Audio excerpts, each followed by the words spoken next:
The time is just gone 5 minutes past 8 as we kick off this morning, taking a look at AGOA, and we are talking of U.S. legislation providing duty-free access for certain African countries that includes South Africa to the enormous U.S. market. Now, this legislation has been key to building our exports, and this ranges from motor vehicles to citrus fruits, where billions of rands of economic activity depend, and also jobs that depend on these exports. Now, the key issue here is the United States. We're looking at this piece of legislation that is now coming under review, particularly looking at South Africa, looking at our involvement as far as Russia is concerned. And this is the reason why we are talking with Donald Mackay from XA International Trade Advisors. Donald, good morning to you and welcome to the show.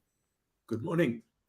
Yes, clearly the whole issue surrounding AGOA has come under the radar. It's come under the spotlight as far as the United States government is concerned. And we know that largely this is as a reason of South Africa, its involvement with Russia. And we've seen demands come through from U.S. legislators that South Africa be punished for their support of Russia.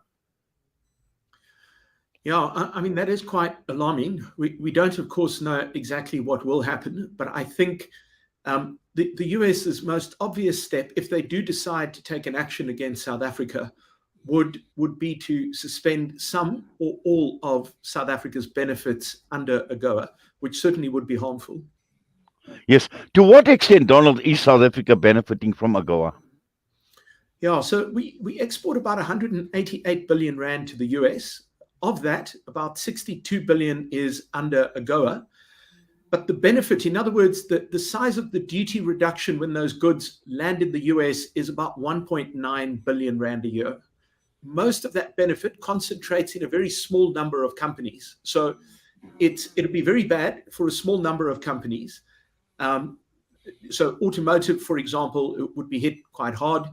But then if we get kind of beyond the very bigger businesses into the smaller and medium companies, even though their volumes are much smaller, I think the harm they would feel would be far greater. So I think here of things like citrus, for example, where they could be easily replaced by citrus coming in from South America, for example.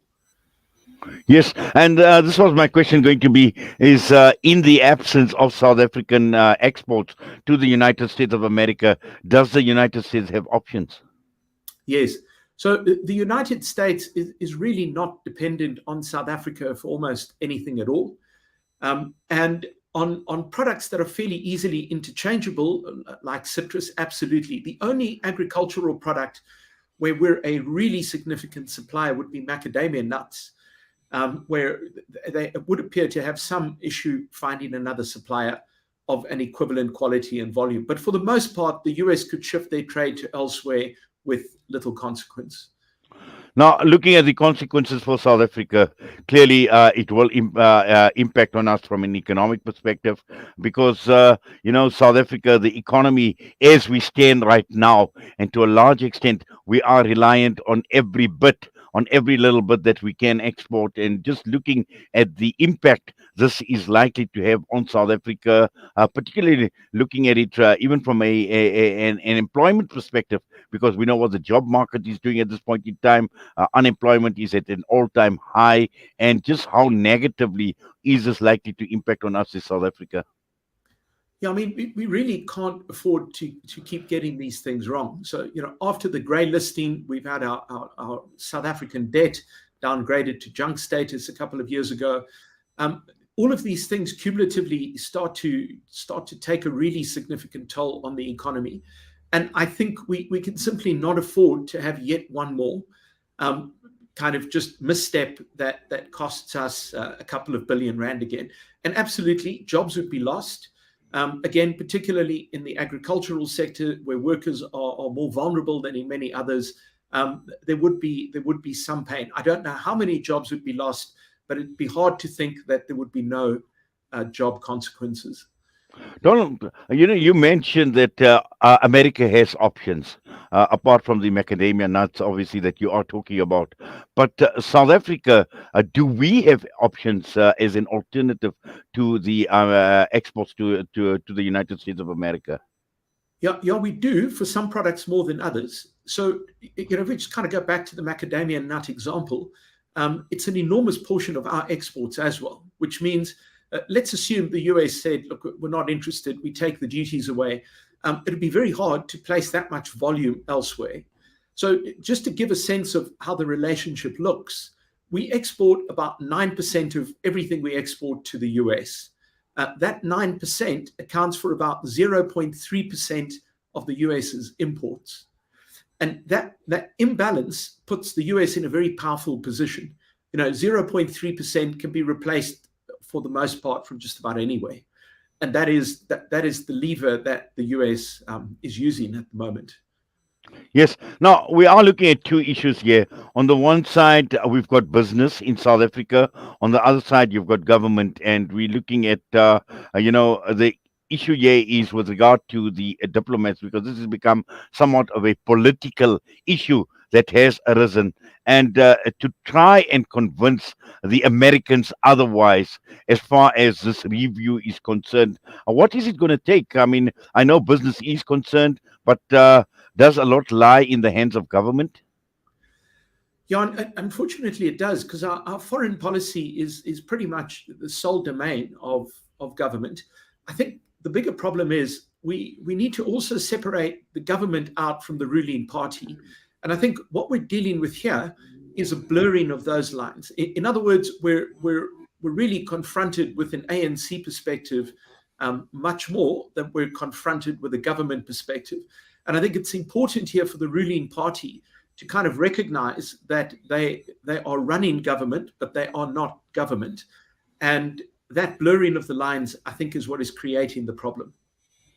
Well, I think you raise a very, very important point, because for a very, very long time, Donald, we've seen the party interests being put ahead of the interests of the country, interests of the government, and the interests of its people.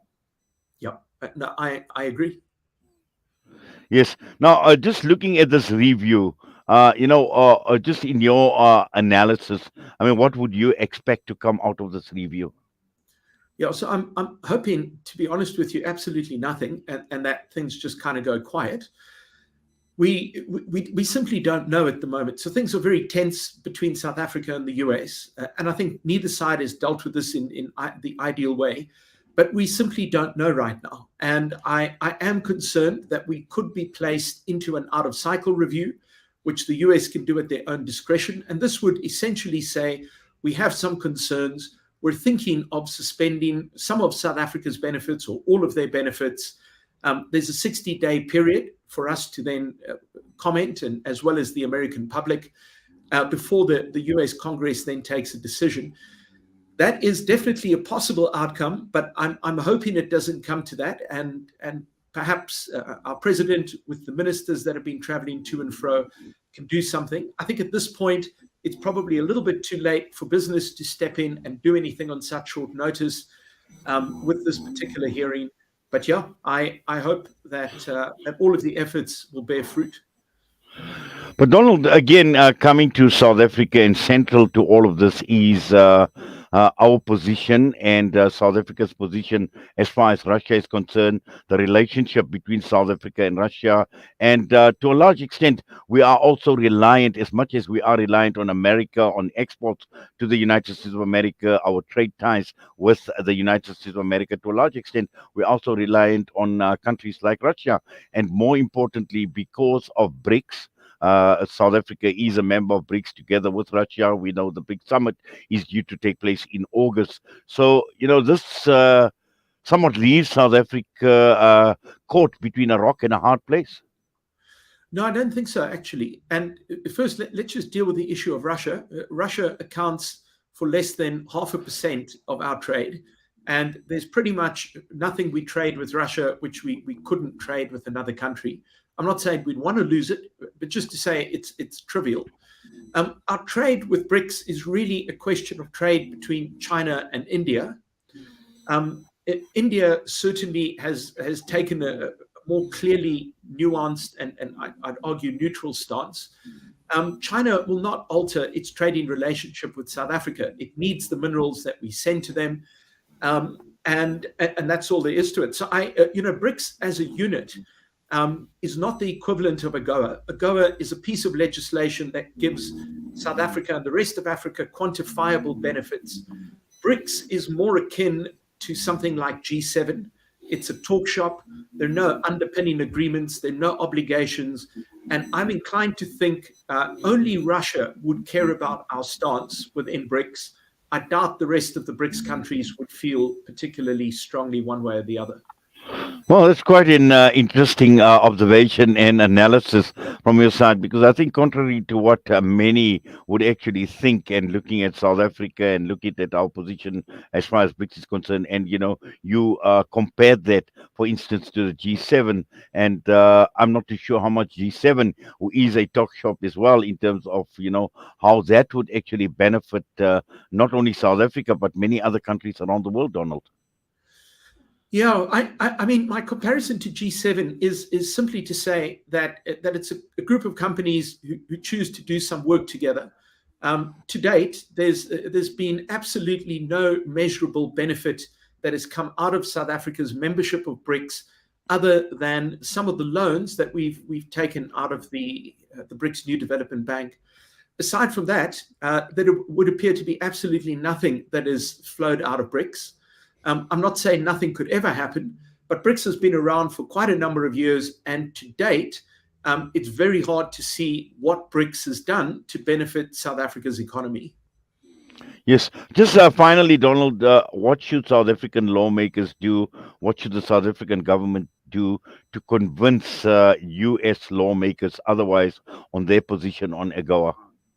Yeah, I think we need to walk and talk in a consistent way. At the moment, what we're doing is we're saying to the world that we're non-aligned, but we're not behaving in a non-aligned way. I think we could save all of those airfares of ministers flying around if we behaved as if we were non-aligned, rather than just talking about it. That would go a long way. Well, Donald, thank you very much for that, and absolute pleasure having you this morning, unpacking what you have on South Africa and the U.S. position on AGOA. All the best to you, sir. Thank you very much. Bye-bye. Bye. Donald Mackay was us this morning, XA International Trade Advisors, U.S. Congress, and let's see what happens next week when the U.S. does a review on the eligibility of South Africa and its position on AGOA.